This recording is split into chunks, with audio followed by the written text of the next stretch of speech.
morning students, myself Vikas Tiwari. Welcome back in my YouTube channel that is BT Biology classes. So मैं आज आपके लिए class second year का first chapter start करने जा रहा हूँ। वन बाय वन मैं एक एक चैप्टर हर एक चैप्टर से रिलेटेड टॉपिक का वीडियो बना के अपलोड करता जाऊँगा और आप उसको देखते जाना जिससे आपके एग्जाम के लिए अच्छा रहेगा। अब यहाँ पे देखो, आप सबसे पहले जो आपका बायो है क्लास सेकेंड ईयर में इंटर के लिए आपके टोटल 16 चैप्टर्स हैं। आपको 12 के बायो में टोटल एनसीईआरटी के अकॉर्डिंग 16 चैप्टर पढ़ने हैं, क्योंकि टोटल बायोलॉजी में आप जानते हो 38 चैप्टर है। इस 38 चैप्टर में जो 22 चैप्टर होता है क्लास फर्स्ट ईयर में पढ़ा दिया जाता है। उसके बाद जो 16 चैप्टर होता है सेकेंड ईयर का पार्ट होता है, यानी कि टोटल 10 यूनिट है आपके बायो में। यानी कि पूरा एक नीट का सिलेबस देखो या first year second year academic देखो आप, तो टोटल आपको 10 यूनिट पढ़ना होता है। 10 यूनिट में जो 1 to 5 है वो आपको क्लास 11 में पढ़ा दिया जाता है, और 1 to 5 टोटल इनमें चैप्टर्स होते हैं 22, और उसके बाद 6 to 10 जो आपके चैप्टर्स होते हैं वो क्लास सेकेंड ईयर में पढ़ाए जाते हैं, जिसके अंडर में आपको 16 चैप्टर पढ़ने होते हैं। इसमें आपका टोटल नंबर ऑफ चैप्टर कितना हो जाएगा? 38 हो जाएगा। उसी 38 चैप्टर में जो आपका सबसे फर्स्ट चैप्टर है उसका नाम है रिप्रोडक्शन इन ऑर्गेनिजम्स। काफी इजी चैप्टर है। इसके बाद आप रिप्रोडक्शन इन प्लांट पढ़ोगे, रिप्रोडक्शन इन ह्यूमन बीइंग पढ़ोगे, फिर रिप्रोडक्टिव हेल्थ पढ़ोगे। तो आपका जो फर्स्ट आपका चैप्टर है reproduction in organism, first 6 unit के अंडर में आएगा, और इसके अंदर आपको 4 चैप्टर पढ़ना है, तब जाके पूरा रिप्रोडक्शन का कंप्लीट आपके पास होल आपके पास हेडिंग्स होंगे। अब इसमें देखो, आप रिप्रोडक्शन इन ऑर्गेनिज्म में जो कॉमनली जो सबसे मेन टॉपिक है जिस पे हमें फोकस करना है वो कौन कौन सा है, तो इसमें आपका सबसे फर्स्ट एक लाइफ स्पैन, छोटा सा पे हेडिंग पढ़ोगे, जो कभी कभी एक नंबर में पूछ लिया जाता है कि लाइफ स्पैन जीवन काल क्या होता है। उसमें आपको एग्जांपल्स बहुत से एमसीक्यूज में पूछे जाएंगे।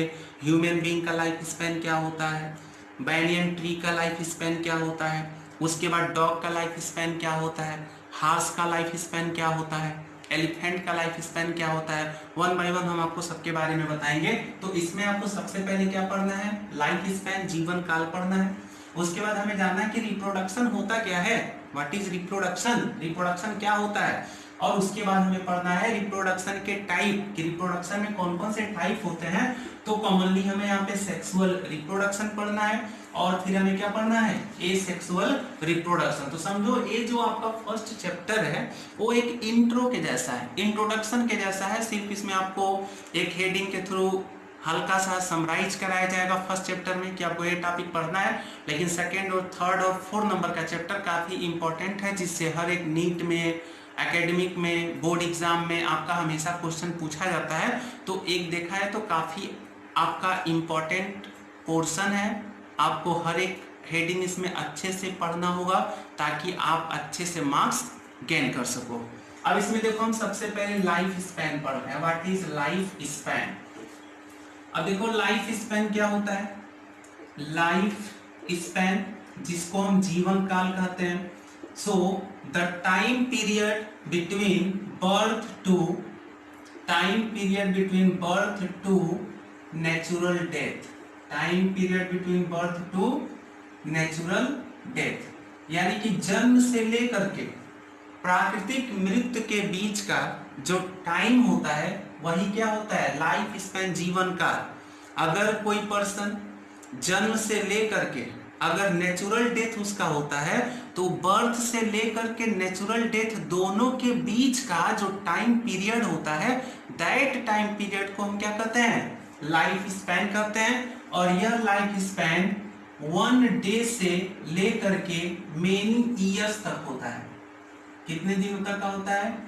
1 डे से लेकर के मेनी ईयर्स। कुछ ऐसे ऑर्गेनिज्म होते हैं जो एक ही दिन में जन्म लेते हैं, और एक दिन में जन्म लेने के बाद एक ही दिन में अपने लाइफ के पूरे स्टेप को कंप्लीट करके मर जाते हैं। जैसे मे फ्लाई, इसका काफी अच्छा खासा बेस्ट एग्जांपल है। एक ही दिन में इसका जन्म होता है और एक ही दिन में अपने लाइफ को कंप्लीट करके इनका डेथ भी हो जाता है। कुछ ऐसे में जो मेनी ऐसे बैनियन ट्री भाई 300 से 400 साल जीवित रहते हैं। तो तो ऐसे करके जो नेचुरल जो लाइफ स्पैन होता है वह 1 डे से लेकर के मेनी डेज तक यानी कि मेनी ईयर्स तक होता है। अब देखो नेचुरल डेथ क्यों बोलते हैं? अगर कोई एक्सीडेंट से मर जाता है, कोई डिजीज से बीच में मर जाता है, तो उसको हम लाइफ स्पैन कंप्लीट नहीं बोलेंगे, बिकॉज सबसे पहला स्टेप होता है बर्थ। बर्थ के बाद आदमी धीरे धीरे धीरे बड़ा होता है, बड़ा होने के बाद वह यंग होता है, एडल्ट होता है। यंग होने में मान लो उनका रिप्रोडक्टिव स्टेज आता है, रिप्रोडक्टिव स्टेज आता है भाई, अपने जैसे ऑर्गेनिज्म को रिप्रोड्यूस करते हैं। रिप्रोडक्टिव मान लो जैसे सबसे पहले बर्थ हुआ, फिर जुवेनाइल हुआ, रिप्रोडक्शन हुआ, रिप्रोडक्शन के बाद एक टाइम आता है कि वह आदमी क्या हो जाता है, ओल्ड हो जाता है, और ओल्ड होने के बाद सीधे वो क्या हो जाता है, मर जाता है। तो यह अगर कोई भी पर्सन जन्म लेने के बाद बड़ा हुआ, बड़ा होने के बाद अपने अगर लाइफ के पूरे स्टेज को क्रॉस करके अगर बुढ़ापा बिताने के बाद मरता है, तब हम मानते हैं कि उसका क्या हुआ है, नेचुरल डेथ हुआ है। अब इसमें हम देखेंगे कि कौन कौन से ऐसे ऑर्गेनिज्म है जिनका लाइफ स्पैन कितना है। तो मैं आपको बोर्ड पे लिख दे रहा हूँ, आप उसको देख करके स्क्रीनशॉट ले लो, ताकि आपको हमेशा के लिए रिवीजन करने के लिए वह हेल्प करेगा। तो मैंने यहाँ पे एग्जांपल्स जो इम्पोर्टेंट है मैंने यहाँ पे लिख दिया है, आप चाहो तो इसका स्क्रीनशॉट ले सकते हो ताकि आपको कभी भूले मत। आप यहाँ से देख करके हमेशा आप रिवाइज कर सकते हो। तो देखो मैंने लिखा हुआ है कि life span of some organisms. यहाँ पे कुछ ऐसे ऑर्गेनिज्म है जिनका लाइफ स्पैन बार बार एग्जाम में पूछता है, तो मैंने यहाँ लिख दिया है। मैं आपको एक बार बोल के बता देता हूं मैंने क्या क्या लिखा है, किसका लाइफ स्पैन कितना होता है। आप इसको लर्न कर लेना ताकि आप कभी भी एग्जाम में पूछे आप यहां से हेल्प लेकर के सॉल्व कर सकते हो। अब देखो मे फ्लाई, इसका लाइफ स्पैन सबसे कम होता है, 1 डे का होता है, यानी कि एक ही दिन में अपना लाइफ स्पैन कंप्लीट करके इसका डेथ हो जाता है। उसके बाद देखो बटरफ्लाई, इसका लाइफ स्पैन 1 to 2 वीक्स का होता है, यानी 7 से लेकर के 14 दिन का होता है। फ्रूट फ्लाई, इसका जो लाइफ स्पैन होता है भाई 30 डेज का होता है। रोज प्लांट, जिसका लाइफ स्पैन 5 to 7 ईयर्स होता है। डॉग का लाइफ स्पैन 10 to 13 ईयर्स का होता है। क्रो का लाइफ स्पैन 15 ईयर्स का होता है। काऊ का कितना होता है, 20 to 25 ईयर्स। बनाना ट्री का होता है 25 ईयर्स। मंकी का कितना होता है, 26 ईयर्स। हार्स का कितना होता है, 25 to 30 ईयर्स। क्रोकोडाइल का कितना होता है, 60 ईयर्स। एलिफेंट का कितना होता है, 65 ईयर्स। मैन का मैंने लिखा है 100 ईयर्स। टार्टवाइज का 100 to 150 ईयर्स। पैरट का कितना होता है, 140 ईयर्स। मैंगो ट्री का कितना होता है, 150 to 200 ईयर्स। बैनियन ट्री का कितना होता है, 300 to 400 ईयर्स। सबसे ज्यादा सिकोया ट्री का होता है। सिकोया प्लांट का जो लाइफ स्पैन होता है 1000 ईयर्स में जाता है, यानी कि 3000 to 4000 ईयर्स। तो यह कुछ इंपॉर्टेंट लाइफ स्पैन है जिसको आप यहां से देख सकते हो। अब नेक्स्ट हम स्टार्ट करते हैं रिप्रोडक्शन। सो हम यहाँ पे रिप्रोडक्शन के बारे में बताते हैं। पहले हम रिप्रोडक्शन को क्यों ना 2 भागों में तोड़ ले कि रिप्रोडक्शन होता क्या है। तो आप देखो रिप्रोडक्शन में सबसे पहले जुड़ा है री। री मीन्स होता है अगेन, और अगेन मीन्स क्या होता है, दोबारा। प्रोडक्शन मीन्स प्रोड्यूस करना होता है। प्रोडक्शन मीन्स क्या होता है, प्रोडक्शन मीन्स होता है प्रोड्यूस करना,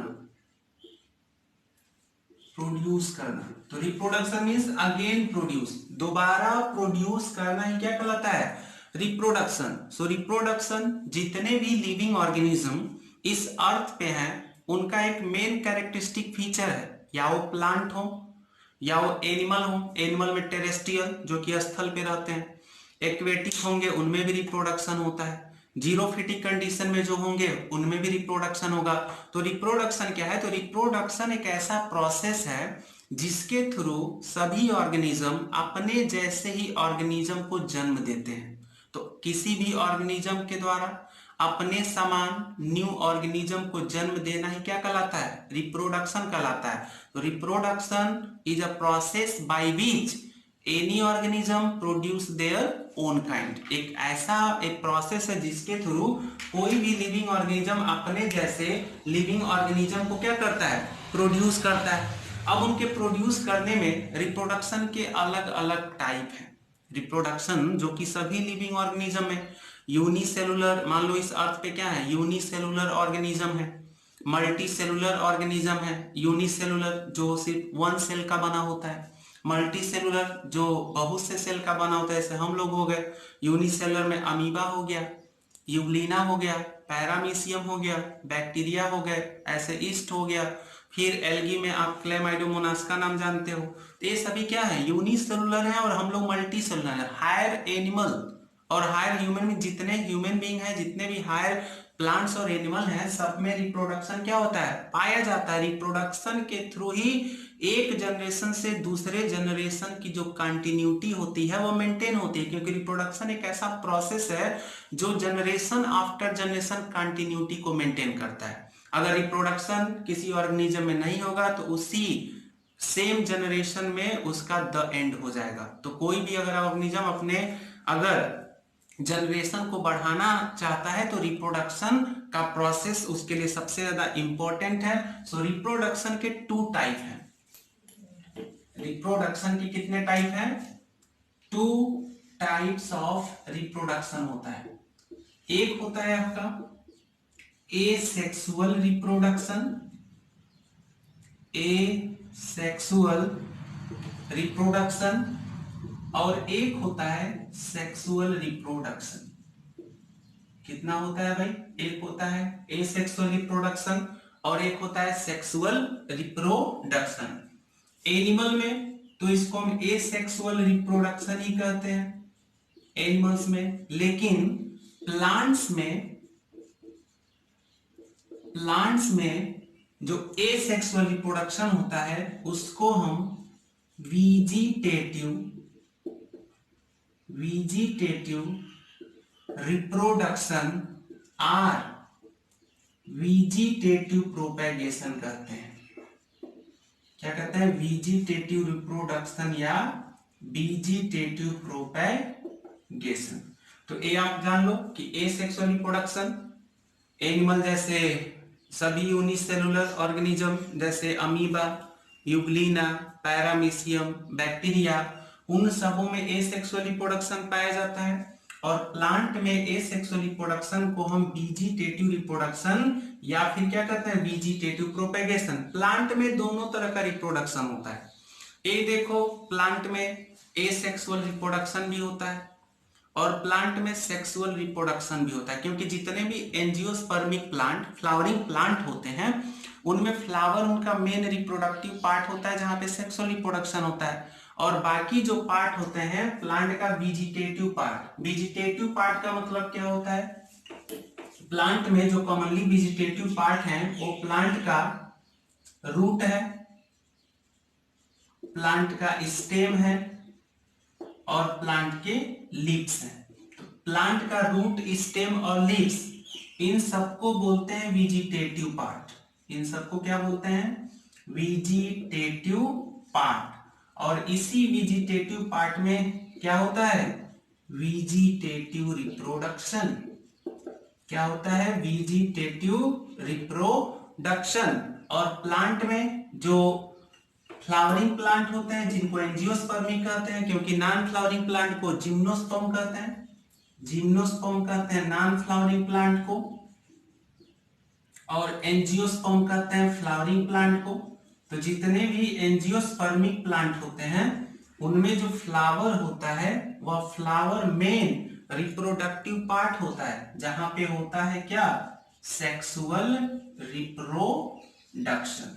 तो देखो आप, 2 तरह का रिप्रोडक्शन होता है, एसेक्सुअल और सेक्सुअल। एसेक्सुअल और सेक्सुअल रिप्रोडक्शन दोनों में डिफरेंस बहुत ही ज्यादा इंपॉर्टेंट है। पूछा जाता है कि क्या डिफरेंस है एसेक्सुअल और सेक्सुअल रिप्रोडक्शन को, तो हम देख लेते हैं कि एसेक्सुअल और सेक्सुअल रिप्रोडक्शन में डिफरेंस क्या है। तो मैंने एक साइड में लिखा है एसेक्सुअल रिप्रोडक्शन और एक साइड में लिखा है सेक्सुअल रिप्रोडक्शन। देखो इनका डिफरेंस काफी इंपॉर्टेंट है। तो first number, asexual reproduction uniparental होता है। यूनिपेरेंटल मतलब ऐसा रिप्रोडक्शन जिसमें एक ही पेरेंटल बॉडी इन्वॉल्व हो, उसको हम क्या कहते हैं, एसेक्सुअल रिप्रोडक्शन। तो एसेक्सुअल रिप्रोडक्शन में एक ही पेरेंटल बॉडी न्यू ऑर्गेनिज्म के प्रोडक्शन के लिए रिस्पॉन्सिबल होती है। लेकिन जो सेक्सुअल रिप्रोडक्शन होता है, सेक्सुअल रिप्रोडक्शन बाई पेरेंटल होता है। इसमें 2 पेरेंटल बॉडी, एक मेल और एक फीमेल इन्वॉल्व होते हैं। मेल का सिंबल है और एक फीमेल का सिंबल है। तो जो सेक्सुअल रिप्रोडक्शन होता है इसमें 2 पेरेंटल बॉडी, एक मेल और एक फीमेल, दोनों अपोजिट सेक्स के होते हैं, दोनों इन्वॉल्व होते हैं, तब जाके सेक्सुअल रिप्रोडक्शन होता है। सेकेंड नंबर, जो एसेक्सुअल रिप्रोडक्शन होता है इसमें गैमेटोजेनेसिस नहीं होता है। क्या नहीं होता है? गैमेटोजेनेसिस। गैमेटोजेनेसिस क्या है? तो एक ऐसा प्रोसेस है जिसके द्वारा गैमेट का फॉर्मेशन होता है। तो गैमेट के बनने की क्रिया ही क्या कहलाती है? गैमेटोजेनेसिस कहलाती है। लेकिन एसेक्सुअल रिप्रोडक्शन में गैमेटोजेनेसिस नहीं होता है। जो सेक्सुअल रिप्रोडक्शन होता है इसमें गैमेटोजेनेसिस होता है। सेक्सुअल रिप्रोडक्शन में गैमेटोजेनेसिस पाया जाता है, यानी कि इसमें गैमेट का फॉर्मेशन बनता है। अब देखो गैमेट इसमें 2 तरीके के बनते हैं, 2 टाइप्स ऑफ गैमेट बनता है। मेल में जो गैमेट बनता है उसको स्पर्म कहते हैं, और फीमेल में जो गैमेट बनता है उसको एग या ओवा कहते हैं। एग या ओवा। तो सेक्सुअल रिप्रोडक्शन में गैमेट बनते हैं, मेल गैमेट को स्पर्म कहते हैं और फीमेल गैमेट को एग या ओवा कहते हैं। स्पर्म के बनने का प्रोसेस स्पर्मेटोजेनेसिस कहलाता है। स्पर्म के बनने का प्रोसेस स्पर्मेटोजेनेसिस कहलाता है। आगे बहुत अच्छे से डिटेल में पढ़ेंगे स्पर्मेटोजेनेसिस। और ओवा या एग के बनने के प्रोसेस को हम oogenesis कहते हैं। इसके बारे में डिटेल हम अच्छे से पढ़ेंगे नेक्स्ट चैप्टर में, ठीक है। तो स्पर्म और एग 2 तरह के गैमेट बनते हैं। थर्ड नंबर, एसेक्सुअल रिप्रोडक्शन में फर्टिलाइजेशन नहीं होता है, निषेचन नहीं होता है, फर्टिलाइजेशन नहीं होता है। लेकिन इसमें फर्टिलाइजेशन होता है, इसमें फर्टिलाइजेशन होता है। फर्टिलाइजेशन क्या होता है? तो जब 2 गैमेट आपस में फ्यूज करके एक जाइगोट यानी कि युग्मनज बनाते हैं, उस क्रिया को फर्टिलाइजेशन कहते हैं। Fusion of gametes are called fertilisation. तो इसमें गैमेट बना ही नहीं, तो जब गैमेट नहीं बना तो फर्टिलाइजेशन होने के चांस नहीं है। यहाँ पे गैमेट बना तो फर्टिलाइजेशन होगा, क्योंकि गैमेट का आपस में फ्यूज करना ही क्या होता है? गैमेटोजेनेसिस कहलाता है। जितने गैमेट होते हैं भाई हैप्लॉइड होते हैं, उनको यंग से प्रदर्शित करते हैं, ठीक है, रिप्रेजेंट करते हैं। तो फर्टिलाइजेशन इसमें होता है।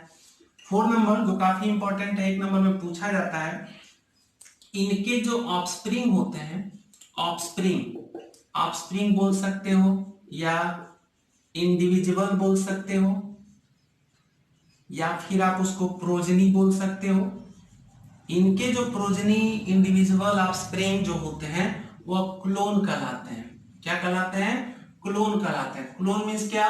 वह जेनेटिकली और मॉर्फोलॉजिकली, संरचना और जीन के आधार पे वह बिल्कुल सेम होते हैं। यानी कि जो एसेक्सुअल रिप्रोडक्शन है, एक ही पेरेंटल बॉडी बहुत से बॉडी में डिवाइड होता है, तो जो एक बॉडी जब अनेक बॉडी में डिवाइड होगा तो सभी आपस में एक ही जैसे दिखाई देंगे, उनमें कोई डिसिमिलरिटी नहीं होगा, कोई असमानता नहीं होगा। सभी स्ट्रक्चर के बेस पे यानी कि बाहरी संरचना के बेस पे, जीन के बेस पे क्या होते हैं? बिल्कुल सेम होते हैं। तो they are genetically and morphologically similar as their parent. तो मॉर्फोलॉजी मींस बाहरी संरचना के आधार पे, जीन के आधार पे क्या होते हैं? सेम होते हैं, इसीलिए उनको क्या कहते हैं? क्लोन कहते हैं। लेकिन इसमें ऐसा नहीं होता है, क्लोन नहीं कहते हैं, क्योंकि पेरेंट में जो 2 होते हैं, मेल किसी और कैरेक्टर, फीमेल का कैरेक्टर कोई और, तो दोनों अपोजिट कैरेक्टर के होते हैं, इसीलिए क्लोन नहीं कहलाते हैं। अब जो एसेक्सुअल रिप्रोडक्शन होता है यह वेरिएशन कॉज नहीं कहलाता। वेरिएशन मींस विभिन्नता।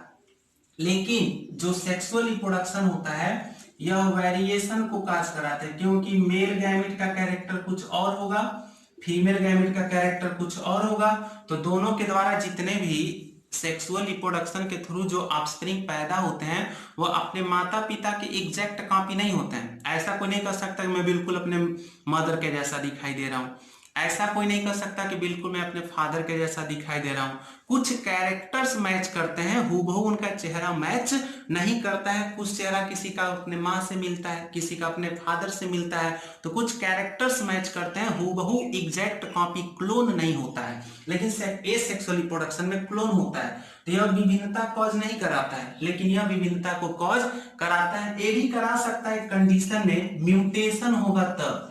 म्यूटेशन मीन्स उत्परिवर्तन, certain change in the sequence of gene. अगर जीन के सीक्वेंस में कोई अचानक चेंजिंग होगा, उस कंडीशन में यह कॉज करा सकते हैं। अलग आप देख सकते हो, तो काफी रैपिड प्रोसेस होता है, काफी तेजी से होता है, यह बहुत कम टाइम लेता है। बहुत कम टाइम में एक ऑर्गेनिज्म अपने जैसे ऑर्गेनिज्म को प्रोड्यूस कर देता है। लेकिन जो सेक्सुअल रिप्रोडक्शन होता है, इट टेक्स मोर टाइम। यह क्या होता है, ज्यादा टाइम लेता है। जैसे अगर ह्यूमन बीइंग की बात करें तो प्रेगनेंसी का जो स्टेज होता है दैट इज 9 मंथ्स होता है। तो सेक्सुअल रिप्रोडक्शन ज्यादा टाइम लेता है, लेकिन एसेक्सुअल रिप्रोडक्शन ज्यादा टाइम नहीं लेता। तो यह मेन कैरेक्टरिस्टिक फीचर है, यानी कि इनके बीच में डिफरेंसेस हैं, जिसके बेस पे हम कुछ जान सकते हैं कि एसेक्सुअल और सेक्सुअल रिप्रोडक्शन में अंतर क्या है। आगे इसका डिटेल हम पूरे डायग्राम के साथ पढ़ेंगे। सो आप यहाँ देखो, नेक्स्ट वीडियो पाने के लिए आप चैनल को सब्सक्राइब करो ताकि आपको नोटिफिकेशन टाइमली मिलता रहे। Now thank you.